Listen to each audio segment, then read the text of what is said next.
How to withdraw money from Sellvia. Full guide 2025. So hey everyone, welcome back to the channel. So in this video, I'm going to show you how you can withdraw money from Sellvia. So first of all, you have to log into your Sellvia account, and then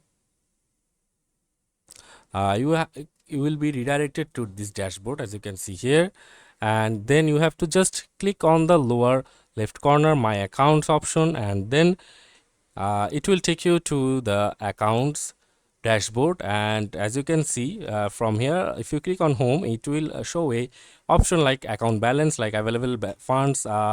It's a sample like $115.97 is there, and you just have to click on withdraw balance, and then you just have to select the PayPal account or bank transfer.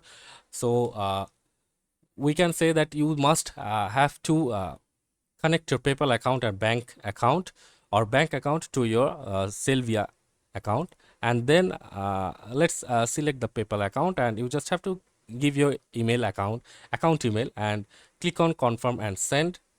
And then if you want a bank transfer, you just have to type your full name, type of account, and all the necessary information, and if you have to click on confirm and send. And then after clicking on confirm and send, it will ask you a OTP or your password of PayPal account or bank transfer. So after giving that, you are good to go, and you can just withdraw your balance or transfer the balance from Sellvia to your PayPal account or directly to your bank account. So that's it for this video, guys. See you on the next one.